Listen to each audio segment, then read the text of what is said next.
धर्मराज युधिष्ठिर अपना सब कुछ हार गए, राज्य, भाई, खुद को, यहाँ तक कि द्रौपदी को भी। लेकिन सवाल ये उठता है कि वो जुआ खेलने गए ही क्यों, और किसी ने भी द्रौपदी को बचाने की कोशिश क्यों नहीं करी। ये सब बहुत कॉम्प्लेक्स है भाई, फिर भी बताता हूँ। राजसूय यज्ञ के बाद इंद्रप्रस्थ की शान और शौकत देख के दुर्योधन मन ही मन जल रहा था, इसलिए दुर्योधन ने शकुनी के साथ मिलकर एक प्लान बनाया। युधिष्ठिर को हस्तिनापुर में आमंत्रित किया जाता है पासे के खेल के लिए।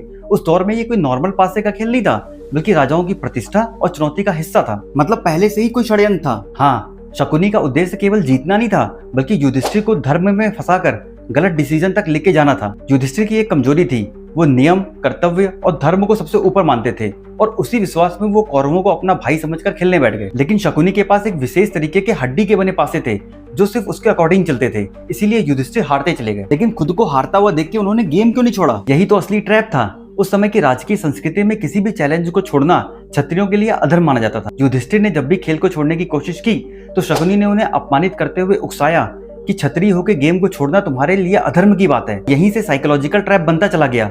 कौरव भले ही अधर्म पे अधर्म किए जा रहे थे, लेकिन युधिष्ठिर अपना धर्म नहीं छोड़ना चाह रहे थे। पति धर्म, क्षत्रिय धर्म, दास धर्म, सभा धर्म और खेल के अपने खुद के नियम और धर्म, इतने ढेर सारे धर्म एक साथ टकरा रहे थे और बीच में फंस चुके थे युधिष्ठिर। फिर इतना सब कैसे चला गया? राज्य, भाई, खुद को, द्रौपदी तक को। देखो, कोई भी गेम धीमे धीमे लेवल अप होता है, हर बार दांव बढ़ता जाता है और गेम कॉम्प्लेक्स होता जाता है। कपटी शकुनी और अधर्मी दुर्योधन ने छल से युधिष्ठिर को नियम और धर्म में फंसाकर धीरे धीरे उनसे सब कुछ दांव पे लगवा लिया। और सभा के बाकी लोग वो कुछ नहीं बोले। उस समय सभा में मौजूद कई लोग अपने अपने कर्तव्य से बंधे थे।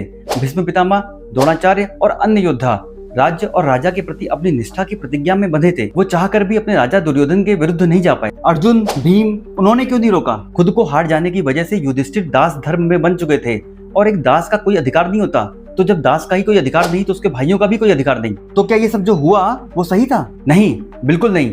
जब द्रौपदी को भरी सभा में खींच के लाया गया तो द्रौपदी ने चीख के पूरी सभा से पूछा कि युधिष्ठिर पहले खुद को हारे या मुझे? क्योंकि अगर युधिष्ठिर पहले खुद को हार चुके हैं तो उनका कोई हक नहीं बनता कि वो किसी और चीज को दांव पर लगाएं, क्योंकि दास किसी भी चीज का मालिक नहीं होता। इस तीखे सवाल ने पूरी सभा की नैतिकता और कानूनी जड़ें हिला दी थी। शकुनी अपने कपट में मस्त था और दुर्योधन अपने लोभ में, कर्ण दुशासन को उकसाने में और पांडव अपने क्रोध में। छल, कपट और अधर्म ने उस सभा में धर्म को जिस तरह जकड़ा, उसी ने पूरे हस्तिनापुर को महाभारत में झोंक दिया।